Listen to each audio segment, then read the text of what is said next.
जो ये कहानी जो है होली की या होलिका की, ये शुरू होती है बहुत पहले। ठीक है। शुरू में जब धरती बनी, ये सबको मिले, तो देवता और राक्षसों के बीच में हमेशा युद्ध चला है। युद्ध का जो एक सबसे बड़ा कारण रहा है वो था स्वर्ग की कुर्सी जहाँ पे इंद्र बैठते हैं। ठीक है। तो जितने राक्षस हुए सब धीरे कभी ना कभी वो चाहते थे। तो वैसे एक राक्षस का नाम था, अच्छा जितने राक्षस होते थे या तो शिव महादेव से उनसे बैर रखते थे या तो विष्णु से। ठीक है। उनको दुश्मन मानते थे। तो खास करके राक्षस विष्णु को ही मानते थे अपना दुश्मन। महादेव जो है वो सबको स्वीकार करते थे, तो सब महादेव की पूजा करते थे। तो एक राक्षस था जिसका नाम था हिरण्यकश्यप। अब हिरण्यकश्यप का भी था कि चलो ठीक है, मुझे जो करना है, विष्णु से बहुत नफरत करता था, बहुत ज़्यादा। वो नहीं चाहता था कि कोई भी दुनिया में भगवान विष्णु की पूजा करे। तब तक भगवान विष्णु का 3 अवतार अब तक आया था, तो कृष्ण या राम नहीं थे, तो उनका जिक्र नहीं मिलेगा तुम्हें। तो ऐसा था, उनकी पत्नी का नाम कयादु था। ठीक है। तो पत्नी जब गर्भवती थी, जब तो वो महर्षि नारद, जिनको पूरे फिल्म में पूरे सीरियल में एकदम मजाकिया कैरेक्टर दिखाया है ना, सबसे बड़े ज्ञानी थे, ज्ञानी है नारद जी। ठीक है। और वो हैं जो अमरता का वरदान है उनको। ठीक है। तो उनके यहाँ पे, क्योंकि कयाधु जो जा रही थी गर्भवती, तो उन्होंने अपने यहाँ रख लिया था कि तुम मेरी बेटी जैसी हो, तुम कहाँ गर्भावस्था में घूमोगी। तो उनके जो गर्भ में बच्चा था वो क्या सुनता था, नारायण नारायण नारायण नारायण नारायण नारायण, पूजा पाठ देखता था। तो वो भक्त पैदा हो गया। और जब भक्त पैदा हो गया तो ये चीज़ हिरण्यकश्यप को बहुत बुरा लगा, बहुत ज़्यादा बुरा, क्योंकि घर में ही सबसे बड़ा वैरी आ गया था, शत्रु आ गया था। तो उसने क्या किया कि अच्छा, ये जो लोग होते थे, आज के समय भी लोग हैं जहाँ सम्मान, मान सम्मान सबसे ऊपर होता था, तो उसने पूरे राज्य में, पूरे जिले में जितना बड़ा साम्राज्य था, हर एक जगह ये कह दिया था कि कोई भी भगवान विष्णु की पूजा नहीं करेगा, और जो करेगा उसको मार दिया जाएगा। उसने बहुत लोगों को मारा भी था, मंदिर तोड़ दिए थे। जितने भी ऐसे लोग होते हैं, सबसे पहले मंदिर तोड़ा जाता है, क्योंकि मंदिर आस्था का केंद्र, ज्ञान का केंद्र होता है। जब सारे उसके राक्षस और उसके सैनिक इतना ज्यादा आक्रमण करते, और घर में ही कोई था जो नारायण की पूजा कर रहा है, तो उसको बहुत बुरा लगा। तो उसने क्या किया, एन केन पकड़ेन, पूरी तरीके से परेशान करना चाहा, बर्बाद करना चाहा, मारना चाहा कुल मिला के। तो हिरण्यकश्यप अपने बेटे को मारने के पीछे ऐसा पड़ा था कि उसने हर तरीके से अपना कोशिश की। जिस सर्प से भरा हुआ रूम था उसमें जाके धक्का दे दिया, जहाँ उस समय दुनिया के सबसे जहरीले सर्प थे, सांप थे, उनसे बच गया। पहाड़ से फेंक दिया, नारायण ने पकड़ लिया। तो जब वो पूरी तरीके से थक गया, तो उनकी एक बहन थी, हिरण्यकश्यप की एक बहन थी, इसका नाम था होलिका। होलिका को ब्रह्मा जी का वरदान था कि उसे अग्नि जला नहीं सकती। अब ये बात जैसे हिरण्यकश्यप को पता चली, तो उसने क्या किया, उसने पहले बुलाया अपनी बहन को। ठीक है। और बहन से बात की।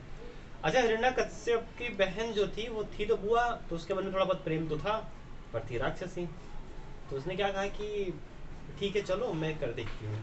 बहुत इमोशनल ब्लैकमेल किया कि अरे तुम मेरे लिए नहीं कर सकती, ये वो सब। उसने बोला ठीक है, मैं बैठूंगी, और हम दोनों में बैठेंगे, तो वो जल जाएगा, मैं बाहर आ जाऊंगी।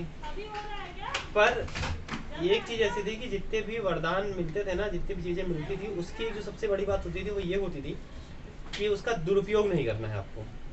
ठीक है।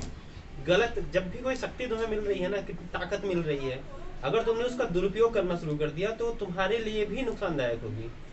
तो होलिका जैसे ही लेके बैठी, अचानक चमत्कार हुआ। जो पहाड़ से बच गया, जो सांपों से बच गया, जो पानी में नहीं डूबा, जो तलवार से नहीं कटा, वो आग से क्या होता। ठीक है।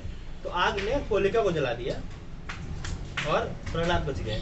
अच्छा, इसके पीछे एक और कहानी। ऐसा कहते हैं कि होलिका ने जो वरदान था वो प्रहलाद को पहना दिया था, क्योंकि वो न अपने भाई को नाराज कर सकती थी, न अपने भतीजे को मार सकती थी। तो ऐसा कहा जाता है, पर कोई तथ्य नहीं है, ये सबका अपना अपना व्यक्तिगत मत है। होते हैं ना लोग जो बुरे को अच्छा बना के दिखाना चाहते हैं। तो हो सकता है तुम पढ़ो या सुनो कि होलिका बहुत बढ़िया थी, उसने अपना वरदान अपने भतीजे को पहना दिया था, इसके लिए कर दिया था। तो इस तरीके से क्या, जिस दिन वो मरी, जो प्रहलाद उतर के चले आया, होलिका जल गई। होलिका जल गई तो सब उसका उत्सव मनाया अगले दिन, क्योंकि भाई राजकुमार को मारा जा रहा था, इकलौता राजकुमार। तो सब दुखी थे, पर जब ऐसा हुआ तो सबने अगले दिन फूल को भिगो दिया था या कुछ किया था, उससे रंग बने, रंग से उन्होंने त्यौहार मनाया। तो उस समय से होली चालू हुई, होलिका के जलने से होली। यहीं से अब आता है आगे कि मूर्ति पूजा कहाँ से चालू हुई। तो जब अंत में वो एकदम परेशान हो गया, कौन, हिरण्यकश्यप, पूरी तरीके से, तो उसने क्या किया कि बुलाया अपने दरबार में, क्योंकि अब आरोप वो हो रहा था कि भाई तुम पूरे राज्य में विष्णु जी की पूजा नहीं करने दे रहे हो, लेकिन तुम्हारा ही बेटा है जो विष्णु जी की पूजा करता है, उसका क्या करोगे, तुम मार नहीं पा रहे उसको। तो उसने क्या किया, उसने बुलाया और पकड़ के रखा, और 13-14 साल का बच्चा रहा होगा, 7-8 साल या 13-14 साल का। तो उसने बोला कि कहाँ है तुम्हारा नारायण, बताओ। बोले नारायण हर एक जगह है।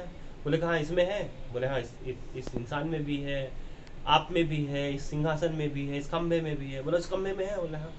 बोले ठीक है, मैं खंभे खत्म कर देता हूँ। तो जैसे खंभे पे वार किया तो उस समय एक बहुत भयानक आकृति बाहर आई।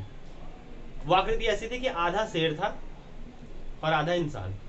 ये रूप क्यों हुआ, इसके पीछे का कारण ये था कि जब हिरण्यकश्यप, जितने राक्षस होते तपस्या करते थे, तपस्या करते वक्त उन्होंने मांगा था वरदान।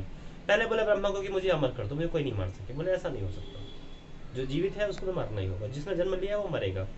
बोले काम करो, ऐसा करो कि ना मैं दिन में मरूं ना रात में, ना अस्त्र से मरूं ना शस्त्र से, ना मुझे इंसान मारे ना कोई जानवर, ठीक है, ना मैं धरती पर मरूं ना आकाश में। एक दो और लाइनें थी पर वो मैटर नहीं करता। तो ये रूप क्यों लेना पड़ा, उसका कारण ये था कि पहले ना इंसान से मरो ना पशु से, तो नरसिंह बने, ऊपर से सिंह थे नीचे से इंसान, तो ना वो इंसान थे ना पशु थे। वो क्या किए, वो घसीट के लेकर आए कहा, चौखट पे, चौखट पे ला के रख दिए। बोले कि ना तू घर के अंदर मर रहा है ना घर के बाहर। फिर दिखाए देख टाइम, वो बोला मैं नहीं मरूंगा, ना मैं दिन में मर सकता हूँ ना रात में। तो बोले देख समय सूर्यास्त हो रहा है, अभी ना दिन है ना रात है। तो बोले अरे ना मैं ना धरती पे मर सकता हूँ ना आकाश में। तो उन्होंने अपने जांग पे रख लिया। बोला देख ना तू धरती पे मरेगा ना आकाश में। बोले ना मुझे कोई शस्त्र मार सकता है ना कोई अस्त्र। तो उन्होंने अपना नाखून निकाला, बोला तुझे कोई शस्त्र मार रहा ना कोई अस्त्र। तो पकड़ा, चीर दिया, मर गए। इस तरीके से वो चालू हुआ। अब इतने क्रोध में थे कि उनका क्रोध कोई शांत नहीं कर पा रहा था, तो प्रहलाद गए उनको शांत करने। प्रहलाद पाए तो एकदम शांत हो गए। अब इस समय हुआ कि जब प्रहलाद एक खंभे का पूजन करके विष्णु को ला सकता है, तो हमें भी तो कोई चाहिए जिसकी हम पूजा कर सके। तो वहां से एक स्वरूप चालू हुआ मूर्ति पूजा का। तो हम वहां से मूर्ति पूजा करना शुरू किए। कि उसके पहले लिंग की पूजा होती थी। लिंग इन द सेंस शिवलिंग का जो होता है, शिवलिंग का शालिग्राम जो होते हैं, पत्थरों में जो होते थे शालिग्राम होते थे, उनकी पूजा होती थी। फिर मूर्तियां बननी, ठीक है। और प्रहलाद बहुत बढ़िया राजा थे, राक्षसों में अच्छे राजा हुए थे। उनके पोते जो बने थे वो थे बलि, राजा बलि, जिनके सामने विष्णु जी ने अपना अगला अवतार वामन अवतार लिया था। 3 पग में पूरा मापा, दानवीर बलि जो कहा जाता है, बाली या बलि कहते थे, दानवीर थे। तो ये कहानी है होलिका की, प्रहलाद की।